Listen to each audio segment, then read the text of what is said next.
pushback from editors because of some of the, well, first of all, the subject matters, but also stylistically it was very different. I mean, it didn't look like other shows. I read about this in the book. When I started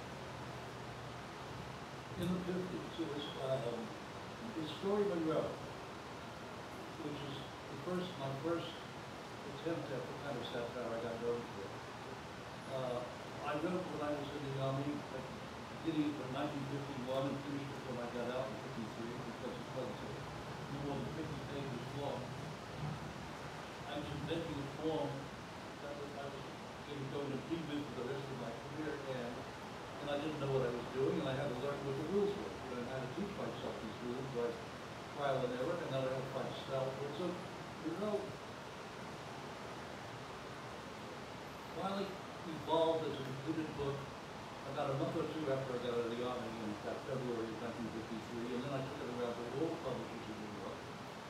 And always virtually every editor I saw loved it and said they couldn't publish it. And the reason they gave was because there was nothing like it, because I had no name, nobody knew who I was. If I was in the sky, those old Steinberg, they could publish it, but if it was back and nobody knew, there's no market for it. And nobody stated what was clearly there, but it was not for conversation. But they knew it and I knew it, that it was dealing with the subject matter. The Army is a mindless institution. In the age of McCarthyism, we just got to say things. So I was, by accident, released into a world where it was a very different America than the one I grew up in, and a very different America than the one we have now, because if you were liberal or left, or progressive in any way, you knew if you wanted to get along, you better shut up. You better shut up on the job. You better not wear buttons on you that reflect Henry Wallace in 1948 for president. You better, if you wanted a future, you saved all that stuff for private conversations in bars, in cafes with friends. But you couldn't talk up like that. So that when you read the popular press, when you read newspapers, when you read magazines, when you read the New York, as good as when you read Esquire, which was a good magazine at the time, if you were my generation, if you were in your early 20s and educated, you were not represented. You didn't see yourself anywhere.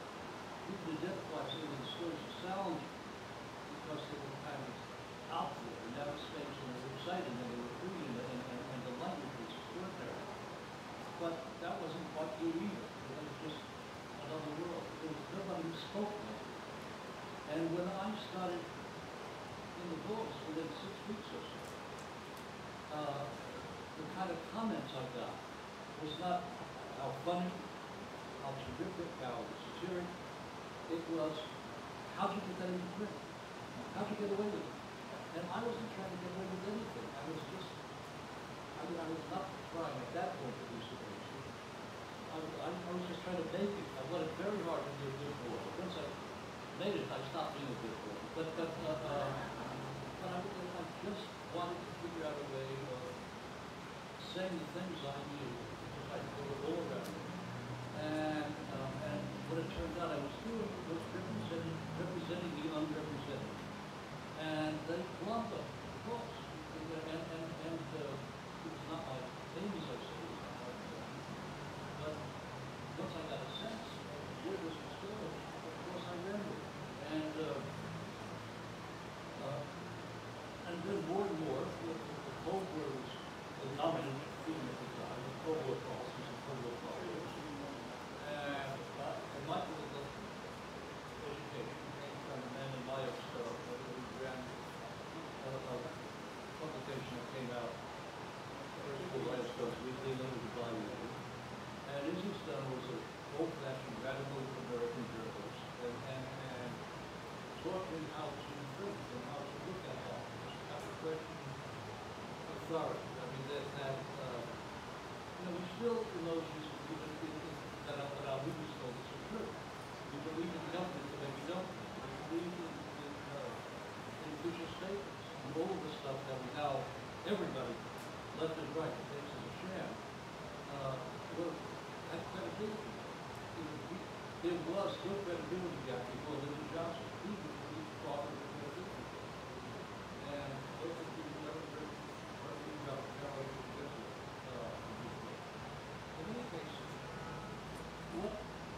my job is to take the language, the official language of the time, the language in the office with the boss, the language in the Pentagon, the language in the White House, the language that parents use on children, the code that people spoke in.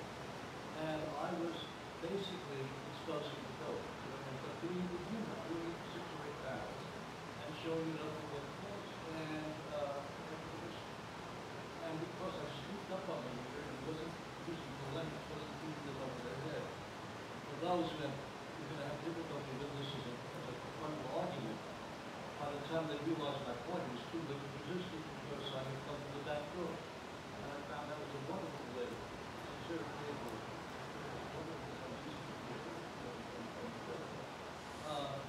that you don't stand up and yell and shout. You speak up and because the truth can be very helpful. I want to jump forward a little bit to the 60s and to when you're getting into film.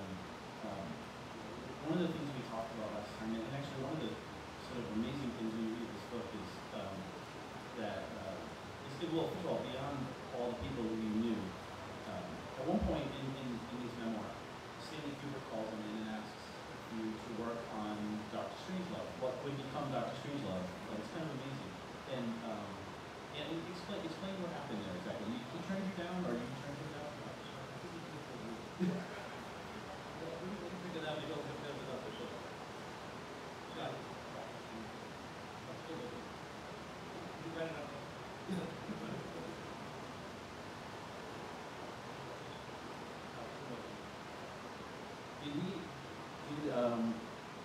What exactly did Stanley Kubrick want you to do with Dr. Strangelove? What did he want you to do with that? Did he want you to write a screenplay for Dr. Strangelove? Or?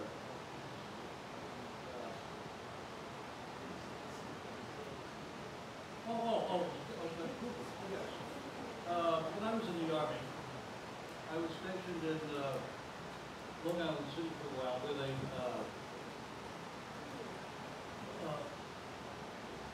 the Hollywood sons of the movie makers, the producers and directors.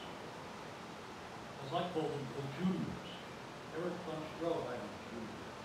and Samuel Goldwyn Jr. All the juniors got stationed at what was called the Civil Corps Photo Center out where they made training films. It's where I saw Lee Marvin for the first time working on training films and